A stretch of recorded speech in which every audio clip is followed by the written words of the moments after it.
Hey parents! We know that you value the freedoms we enjoy as Americans, that you want your children to learn about and cherish these freedoms, right? But chances are your children aren't learning about the principles of freedom. You see, there aren't any textbooks that teach about these principles. You won't learn about them in public schools. 3 years ago, our dad was in your shoes. He's a very patriotic guy. He wanted to teach us about the principles of freedom. So he went on Amazon and began searching for kids' books. And he found nothing. That's right. There are precisely 0 books that teach about the principles of freedom. So he teamed up with a buddy of his to create the Tuttle Twins. This book series teaches young kids like us about the principles of freedom. There's nothing else like it.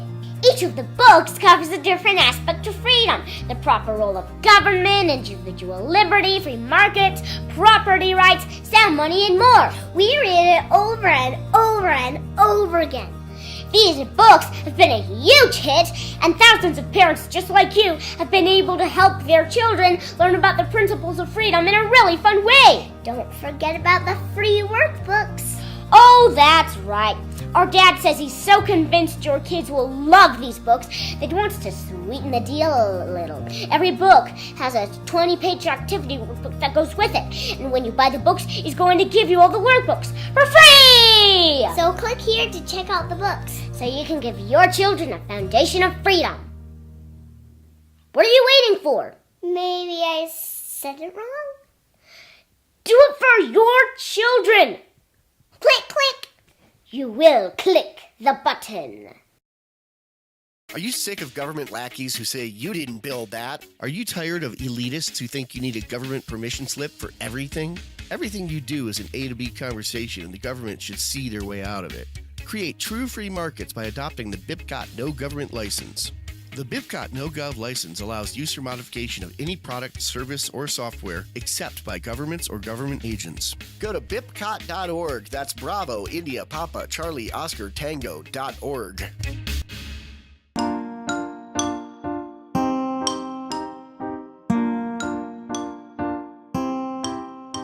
Hello, everybody, and welcome to Peaceful Anarchism on the Voluntary Virtues Network on theseedsofliberty.com and theconsciousresistance.com. So Peaceful Anarchism is covered by the BIPCOT No Gov license. This allows for use by anyone except for governments and the agents thereof. You can find out more information for this at bipcot.org. So today I'm delighted to have returning Connor Boyack coming in from Utah. He heads up the Libertas Institute over there. And he's a libertarian voluntarist, and he's the author of Freedom and Passion-Driven Education. But today we're going to talk about the next 2 installments. One he recently published called The Tuttle Twins and the Road to Surfdom, and which is about eminent domain, central planning. And then The Tuttle Twins and the Golden Rule, which will be released in a little bit. But by the time this is published, it will have been released already. And that one's about the non-aggression principle. And by the way, these are a series of books, Tuttle Twins series, all about various concepts and principles based on libertarianism, voluntarism, economics, fun stuff like that. So, Connor, thanks a lot for coming back on the show. Thanks for having me. It's always great to chat with you. Yeah. I've been hearing a lot about your book. So is it getting more popular now that you've been releasing? Like you're getting Yeah, it seems like every time we release a new book, it kind of bumps the sales of the last one, because we're reaching new people who, I mean, we obviously reach the people who already have the existing books and we say, hey, here's the new one. Right. But then the marketing from that new book reaches people who haven't got them. So then they get the whole set. So like every book we put out just kind of expands the universe. So it's working great. Can you just give a quick background about yourself for people maybe who haven't or who aren't familiar with you, and then we'll get into the books. Yeah, so I live in Utah. I'm from San Diego originally. I head up a think tank, a libertarian think tank in Utah called Libertas Institute. And so we work on policies in our state. There's many other state-based think tanks. They're maybe a little bit more conservative or free market and not strictly libertarian per se. We're very successful. We're probably among the most successful state-based think tanks. 77% of our proposals are successfully enacted into law, and this is substantive stuff with property rights and family law and government transparency, civil liberties, and all sorts of stuff. So that's kind of the day job, is working on policy here in our state. But then apart from that, we also do a lot of public education. And obviously the principles of liberty are not just for Utahns, right? Like it's for everybody. And so write a lot of books and produce a lot of videos and things that are that we kind of export and spread widely far beyond the borders of our state. And so things like the Tuttle Twins is an effort to fill the void. I mean, especially in that case, I'm the father of 2 young children. And a few years ago, I was looking on Amazon trying to find books that would teach, my kids about property rights and free markets, and there really wasn't anything. And so we decided to create it. And so Tuttle Twins now, with the Golden Rule Book, now that's 6 books, and we're going to do 10 in the series, and we're translating them into a bunch of languages, sending them all over the world. Like, it's been a huge success lately. So it's definitely filling a void that has gone unfulfilled until now. Wow, that's awesome. Really great. And also there's another project that you're doing regarding teaching using the Tuttle Twins. Is it the spontaneous order book and teaching them in the schools? Right? Can you go a little bit about that? Yeah, so obviously it's one thing to just kind of rely on book sales for individual families, and that is just going to kind of happen organically, and that'll take a while to really build that audience. What we're trying to do now is to fundraise to get the Miraculous Pencil book. It's the second book in our series based off of Leonard Read's essay, I Pencil. It teaches all about the free market, division of labor, spontaneous order. And so we're taking that book and we're printing free copies that we provide to students in school, and then we give their teachers a lesson plan. And so the beauty there is that this stuff isn't being taught in school at all. So obviously you're supplementing and you're reaching new kids. But the way we structure our program is the book belongs to the kid. It's not like a classroom set that stays there. So we send the book home with the kid, and there's a brochure inside for mom and dad to say, like, hey, here's the other books in the series. Here's a discount code if you want to buy the other ones. And that way they can pick up the additional books in the series. So it's kind of got a little bit of a marketing strategy behind it, but really it's a donor-based program so that we can raise money and then do this free market education to this age range where it's not being taught at all. And really it should be. The kids can understand it and kind of have that foundation that they grow with. Oh, it's beautiful. I mean, knowledge of economics really helps to dispel many myths and fears that people might have of capitalism and business and entrepreneurship that might be encouraged in your government history class. Absolutely. Yeah. No, it's precisely it, right? Like, for too long, the thing that's frustrating running a think tank, or if you're a candidate for office, or someone working to try and persuade others with podcast or other means, it's frustrating because too often we wait until people are adults before we reach them. And by then they've had 2 decades or more of programming, of indoctrination or exposure to certain philosophies. And some of us are fortunate that maybe our parents exposed us to the right thing, or we came across something on our own, or a friend. But the system definitely is in opposition to what we're trying to do, where hundreds of thousands, millions of children are going through the government schools, and not only are they not being taught this type of material, they're being taught material that's quite in opposition to it. And so where we're trying to educate adults in everything that we kind of do in the liberty orbit, we're not actually educating them. First, we have to de-educate them, as to why central planning is actually not good, or, why collectivism is problematic. You have to de-educate them of these notions that they've held and clung to for years. That's very hard to do. It takes a lot of time, a lot of money. And so what if instead we could plant seeds, right? Imagine if you had an orchard, and the trees were diseased. Would you just sit there and water the tree in hopes that it suddenly gets healthy? Well, yeah, maybe you want to still treat the tree and save it and work with it. But why not also focus on planting healthy trees that, have a long-term positive, healthy growth and development? So that's kind of the idea there, is plant seeds for future growth in our movement. We can still work with the old trees, the sick trees, and try and, get the orchard to be a little bit more healthy, but we're also trying to focus on planting seeds that'll grow in the future. Awesome. Yeah, reminds me of the quote, Frederick Douglass, it's easier to raise strong children than to repair broken men, something like that. Interesting. I haven't heard that one before. Oh, it's beautiful. I love it. One of my favorites. I'll have to go look it up. Yes, maybe I'll use it for this episode.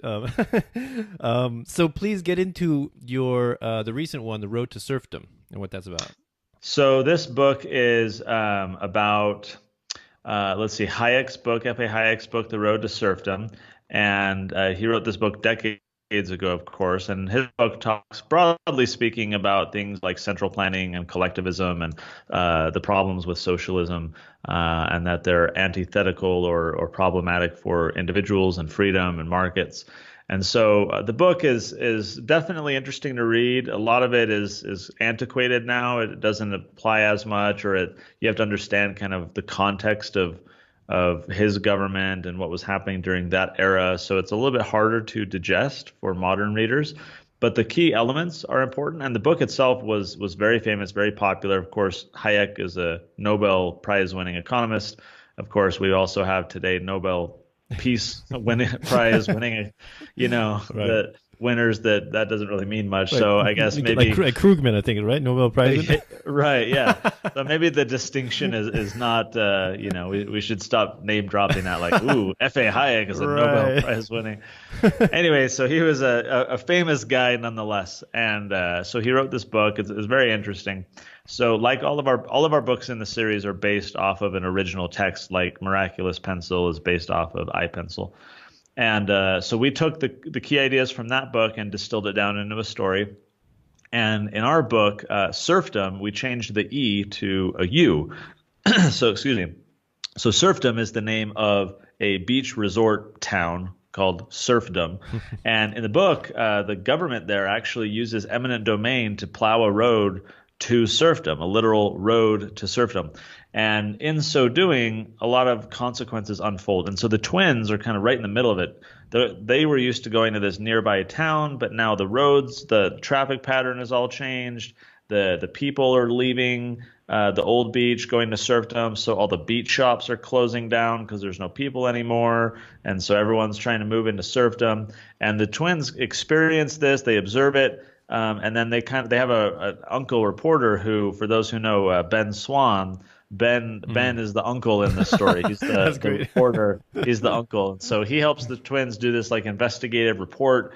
And as they go around interviewing people to try and learn, like, well, what happened to your farm? Oh, eminent domain. They split it in half and I can't use it anymore. And why are you moving? Oh, because the traffic pattern changed and now all these cars go through our neighborhood and we can't stand it.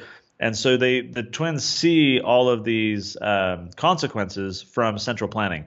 And so they begin to understand why it's problematic. Their parents, their uncle, and others kind of teach them some of the issues that Hayek introduces in his book that we've simplified down. Why is individualism important and free choices that you yourself make? It's not that there will never be consequences. You and I make decisions that affect other people, but those are voluntary decisions. They're consensual decisions. We are, of course, all impacted by others, but it's different when it's government compulsion and central planning. So the book kind of teases out all of these different issues and then helps the kids understand those core ideas so that they can understand the primacy of the individual and why it's best to have choices that you're making as private parties rather than the government. So it was a fun book. It's been doing really well. And, a lot of people are familiar with The Road to Serfdom, the original book. And so like on Facebook and stuff, it's really easy to kind of tag or find those people because they really like and they're familiar with the original book. And so we then say, hey, we've got this children's version you can share with your grandkids or whatever. So that one came out a couple months ago, and then we're coming up on our sixth book here pretty soon. Wow, it's awesome. That's it. What brings to mind is Walter Block's book, the privatization of roads and highways, and how people. That's one of the main arguments that people have a difficulty with when we talk about the idea of a voluntary society and free markets and capitalism is what about the roads, right? Right. Governments control the roads. I mean, governments don't actually build the roads. It's a big misnomer. They just contract it out. forcefully redistribute money from productive people and give it to these people, huge contracts and just, no competition, just, monopolistic entities. And that's one of the big reasons why it's so much in disrepair and potholes and just poor quality. And so, I can see, like you said, it's so straightforward when somebody says, well, this is a new town, like say this town Serfdom, right? So we need to build a road. So why doesn't the government do it? Like, what's wrong with that, right? And what's the difference between that and if a private company built a road? Like, isn't it the same thing? Why is there a difference, right? I remember this was about 2 years ago, I think, year and a half ago. My wife texts me a photo. She was reading the Berenstain Bears to our children, and they're a more Christian company. They instill kind of moral, religious type values, not necessarily explicitly religious, but kind of that framework, that tone. And but this one book was, I can't remember what it was about. It was about the mom in the Bear family decided to run for mayor in her little Bear town. And the thing that set her off to running for mayor was there was a pothole in the road nearby and the government wouldn't come fix it. So she wanted to take power of the government so she could get that pothole fixed. And it made me laugh because just a week ago I saw all these people sharing, including posting on my Facebook feed like, hey, check this out about anarchists. I saw that. Portland or Oregon or I somewhere. saw that. Going out and just fixing roads. I'm like, this is brilliant. Like they're taking the core argument, who will build the roads, at least fix them, right? And of course, they're getting in trouble for going out of their way to solve the problem. But I always tell people, like, if we've fixed everything else and all we have to worry about is how we'll build roads, like, I'm done. I'm pulling out of politics. Like, I'm going to go live in Costa Rica on a hammock somewhere. That's like a big success if we've solved everything except for roads. Tax me for roads, right? I don't care. I will be okay with a road tax if that's like everything else is a libertarian utopia. Everyone's like so obsessed with talking about this core idea. What's funny, not a lot of people know this. Let me share this really quick. It was a year ago, actually, April Fool's a year ago. Elijah and I'll have to send this to you. You can post it with the episode. Elijah, the illustrator of our book series, and I thought up like, hey, let's do a fun little Tuttle Twins themed April Fools. And so he created a book cover image. And like all of our other book covers, it's got the twins and it's got some kind of background, whatever the story is. And the title of the book was the Tuttle Twins built the roads, and they're in like a hard hat, a reflective vest, and there's a road sign behind them. And it was just this funny thing, right? Because like for us, it's always, who will build the roads? And the response was just overwhelmingly positive. Like, you need to turn this into a book. This is amazing. This is like the libertarian kids book. And so I was like, well, like outside of our core libertarian audience, no one else would want to read a book about building roads. We got to make it more interesting. So that's when I thought of the idea of like, the road to serfdom, and we can kind of connect them that way. And so it kind of morphed into that. But it all stemmed, like the idea was prompted for the book from that April Fool's thing that we did because we're so fascinated with this question of who will build roads. It was interesting the way you said, like, if everything was done away with except roads, you'd be fine with that. Like, I tell people also that anarchists do not become anarchists because they see a pothole or because or because of a state park or because, I don't know, mundane things like that. Most people become anarchists because there are drone bombings happening, there are occupations, there's war, there's genocide. Like, that's why people become anarchists. It's not because of the road. And yet people who argue against it, that's their primary argument. Exactly.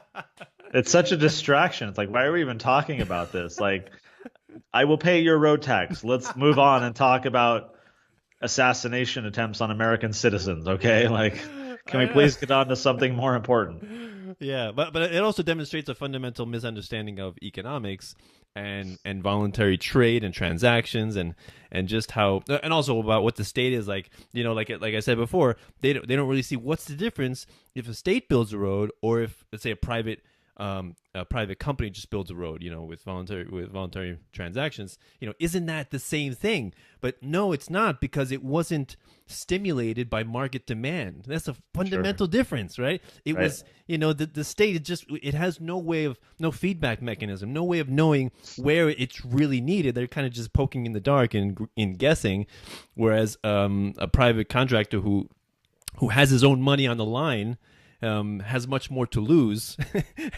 and would definitely make a much more careful choice.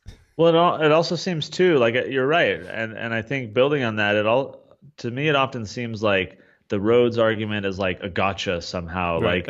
But to me it's I don't know what the right term is. It's escapist. It's avoidance. They're trying to avoid these substantive moral questions that perhaps they recognize that they would lose on, that they have no compelling argument enough, and rather than playing defense, they want to go on the offense, and I'm going to attack your anarchist because look, I found this little, if I, erode your foundation, the whole thing will crumble. And so they try and play offense, but they avoid, talking about all the substance in between. It's really silly. And I think it's great that our movement has almost turned this into a meme of sorts, that we can laugh it off and be like, okay, of course they're bringing this up because they can't, defend their own argument anymore.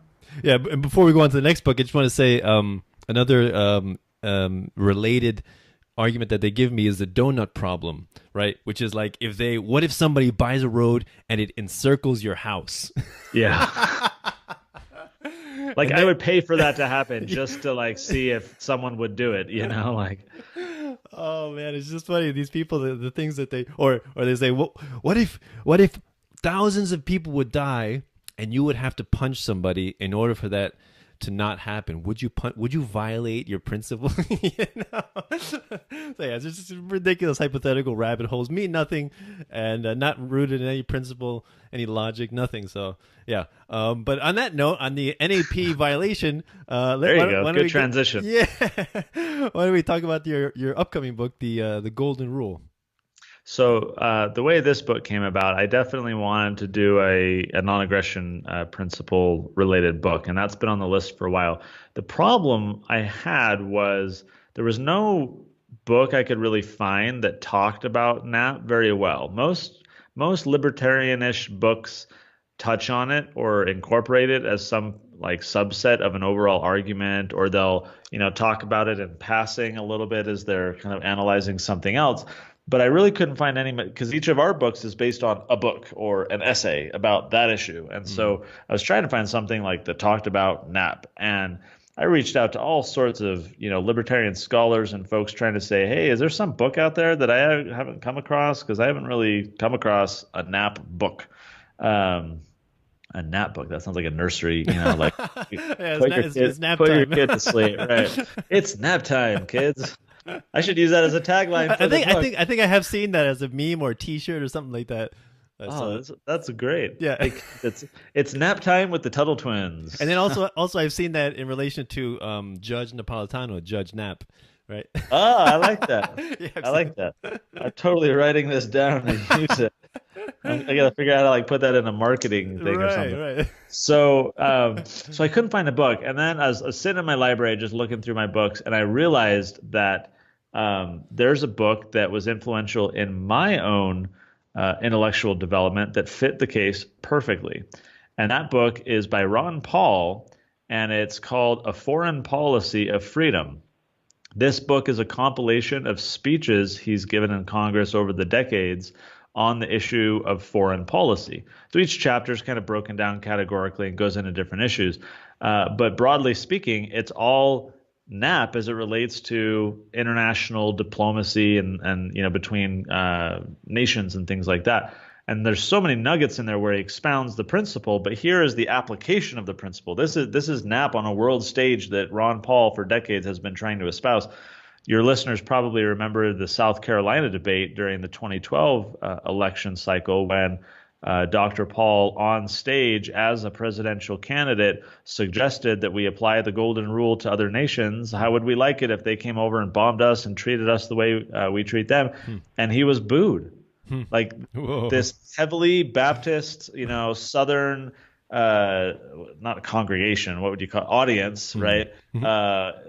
presumably a lot of them in there are Christian, right? It's a very religious area that he was in at the time for that debate. And here they are booing the application of the Golden Rule to different countries. It was a very remarkable event that I've not forgotten at all and often referred to because it shows the hypocrisy of many Christians from a religious perspective or conservatives from a political perspective. So anyways, for me, that book was one of the first books I read when I came across Ron Paul in 2007 and started learning more and kind of got pulled into the movement that way. And so I was like, okay, here we have our book. It's all about the Golden Rule. It's all about the non-aggression principle. And so using that as like the book that we're basing it on, the story in our book, The Tuttle Twins and the Golden Rule, is based around summer camp. And so the twins go to summer camp and all the kids are split up into teams and there's competitions. So that immediately introduces factionalization, much like we have different countries competing for resources and conquest and so forth.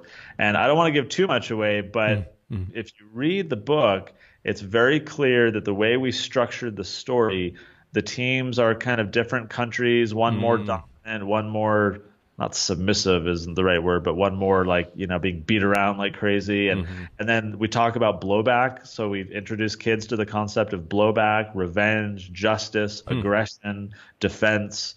But it's all couched in these kids are pranking one another and they're interfering with one another and they're, tripping one and one falls down, they're cheating and all sorts of stuff. And so obviously you can extrapolate that very broadly, not only into international type of stuff, but even just, people interacting domestically as neighbors.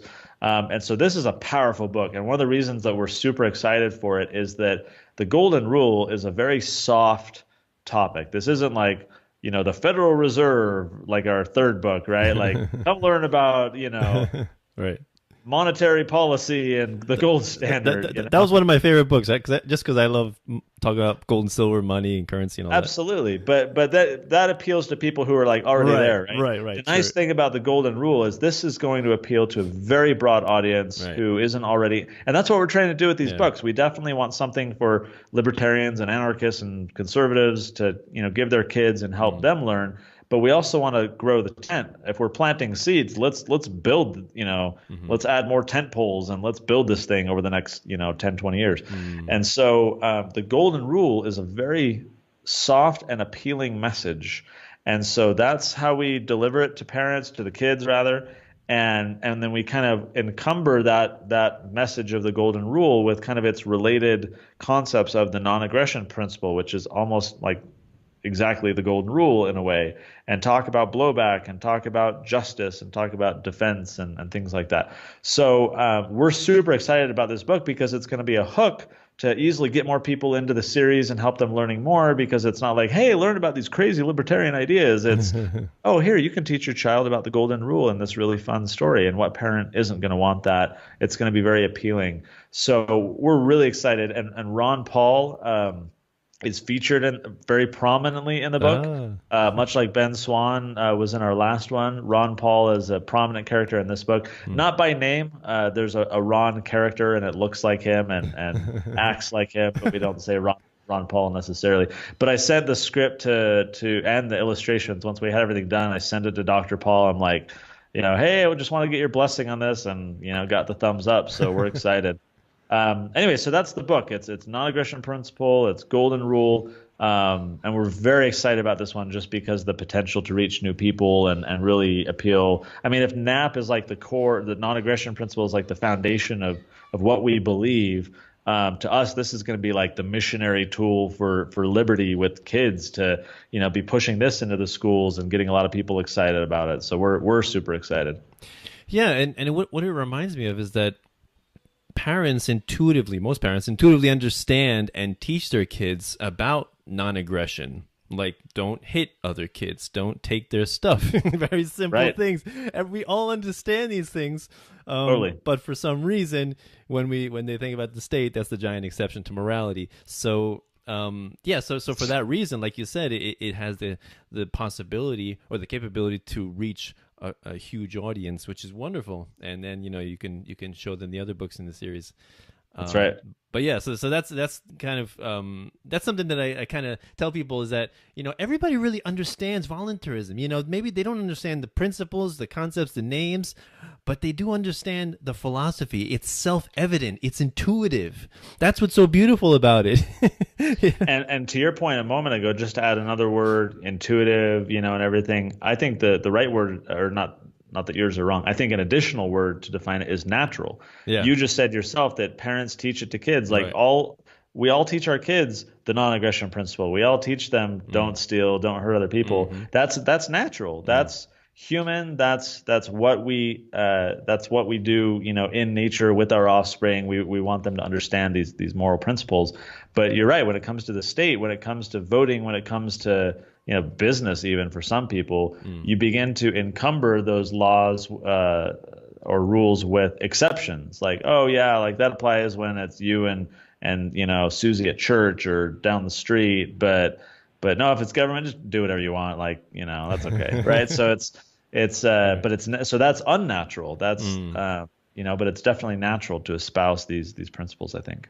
Yeah, I remember on the we were talking on the Seeds of Liberty when I was on there on the podcast, and I mentioned the golden rule, and then Dave Painter, he said, no, actually it's better described as a silver rule, right? The golden rule is you know, do unto others what you would have them do unto you, and then the silver rule is do not do unto others what you would not have them do, because what if you're a masochist?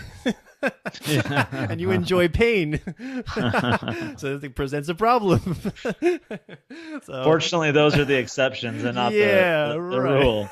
I think, at least last time I checked, that was culturally problematic. Right. I thought that was funny, but yeah, like you said, you know, this is it's common law, right? Where before it was before monopolistic central you know, government law, there was common law, and yeah, there were basic property rights, and you know, people understood these kind of these social norms, and there weren't anything extraordinary or magical or strange. You know, everybody understood them, right? But now we have monopolistic man-made law, and that kind of obscures the waters with taxation and with regulation. Go ahead.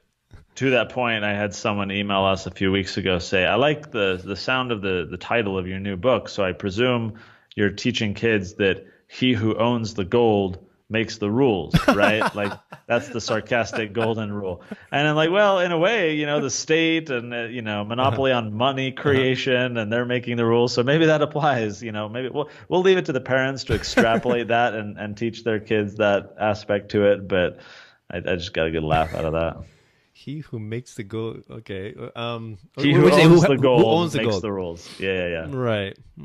Okay.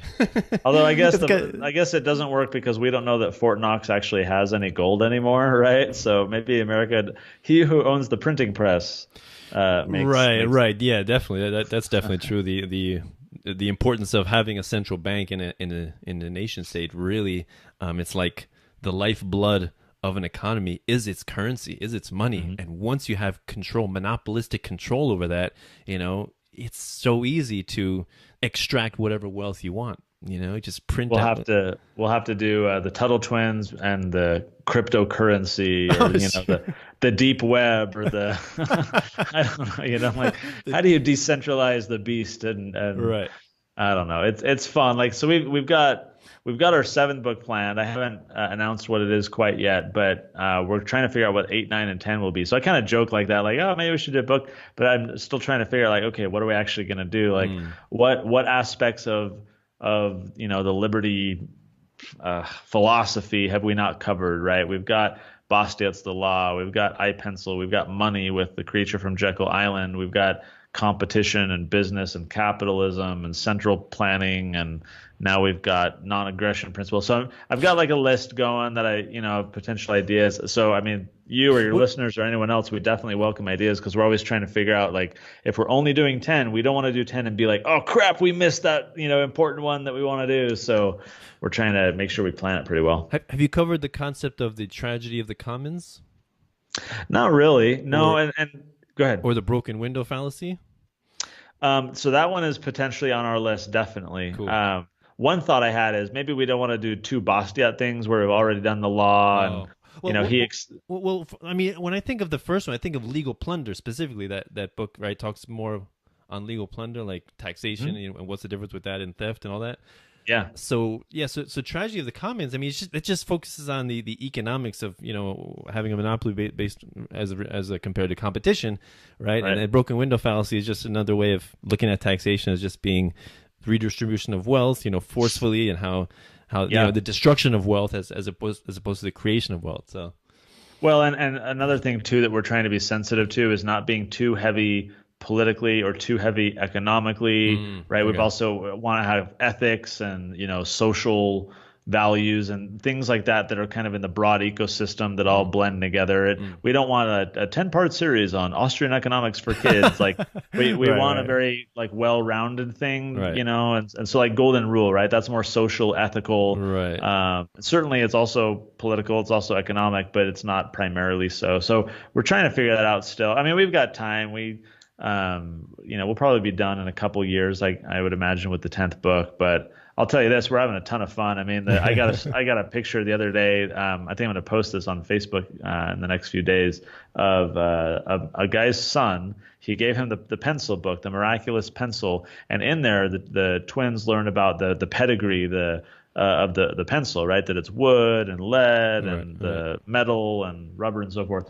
And so in the book, they kind of draw out all the nodes of the tree and everything. And so his son went up to the whiteboard and just started creating something like that, but taking it way deeper than we do in the book, and who's connected to this and who's involved in this and what's required here. And he has this whiteboard full of just these nodes all interconnected. It was amazing. The kid looked like he was maybe, I don't know, 8. And he said his son just kind of went to town, and it was amazing. So it's so fun to see, because for me, it's like, who's the next Ron Paul out there, or whoever, your whoever your idol is in the Liberty movement, right? Like pick that person.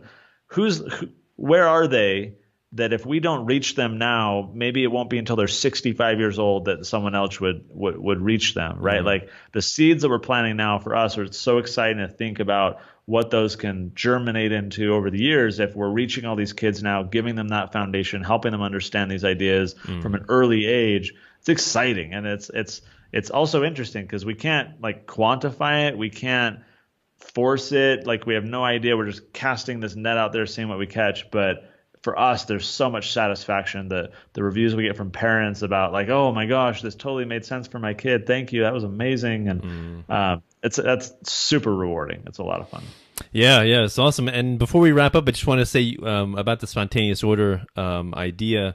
It just reminded me of Trump and his desire to erect this wall and cut off trade relations with this country, and how harmful. Nick, talking about unintended consequences, how that can just send repercussions throughout the economy and harm so many people, raise prices and just cut off supply lines of cheaper goods that a lot of people benefit from. So absolutely. It's really something, basic concepts that are valuable and important to share. So we always say that our books are designed for children, but they're also made for politicians. It's at their level of comprehension. So if anyone wants to get Donald Trump, our Tuttle Twins series, we will donate a set. If you can place it with the White House and get him to read it, he can understand it. It's like the Christians will remember when he said his favorite book was 2 Corinthians rather than 2 Corinthians. So maybe he's reading at a very low level. Maybe he can understand the Tuttle Twins too. So we will gift a copy. Standing offer. Any listeners out there who can get this to the heavily guarded Trump Tower, let me know, and we will deliver them. You know who you got to reach to do that? You got to reach the guy who gives him his Mexican rice bowl in the morning. That's the guy they got to reach to put it right next to Spontaneous Order book right next here. Mr. Trump, just take a look at it. Let's do it.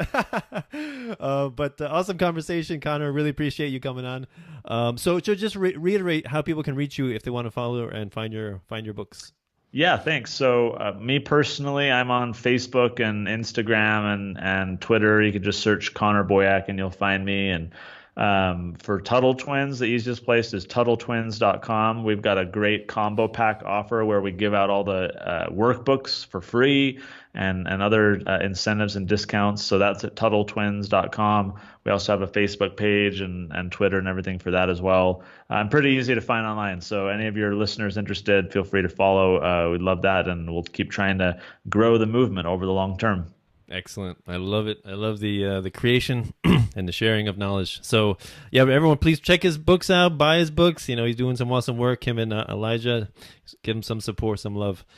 So, you can help me out through Bitcoin, Patreon, or PayPal. Links are below. Patreon.com/Peaceful Anarchism to help me out. $1 show is all I ask. If you find value in my work, trade value for value. It's the capitalist way. And you would encourage me to interview more fascinating people like Connor here. So thanks a lot, Connor. Really appreciate it. So this is Peaceful Anarchism on the Voluntary Virtues Network and theseedsofliberty.com and theconsciousresistance.com. Wishing everyone have a wonderful day. Take care. Bye. Thank you for listening. If you enjoyed this content and would like to see more of it, please feel free to donate and help me interview other fascinating people. You can do so through Patreon. That's patreon.com/Peaceful Anarchism to help me out. $1 a show is all I ask. If you feel so inclined to donate more, please feel free. It will only assist me in spreading the message of freedom and voluntarism that much farther and that much more efficiently. You can also donate to my Bitcoin. My Bitcoin address is in the description to my videos, as well as on my website, peacefulanarchism.com. And while you're on my site, there's a donate button to donate through PayPal. If you prefer to donate through PayPal, you can do so with that. But Patreon is a little bit easier for content creators, as you can set up a recurring donation if you so desire. Also, while you're on my website, peacefulanarchism.com, please feel free to sign up, enter your email address, sign up for my newsletter, and you will receive updates every time I post something, a video or an interview. I do not send out any spam. Or you can also follow me on Facebook under facebook.com/Peaceful Anarchism or facebook.com/Danilo Cuellar 3, I believe, Danilo Cuellar 3. So either one of those methods, if you are able to donate, I would be most appreciative. Thank you very much for listening. I hope you have a magnificent day. Cell 411 is a free app for Android and iOS that replaces government-controlled 911. Cell 411 allows you to preset a group of friends or private organizations to show up in any emergency. Cell 411 is a nightmare for the state because it proves their so-called services aren't needed. Cell 411 has had thousands of installs, and of course it's covered by the BIPCOT no government license. Cell 411 because your friends won't shoot you when you're in trouble. Without the government, who would build the emergency services? You and Cell 411. Get it today at getcell411.com. That's getcell411.com.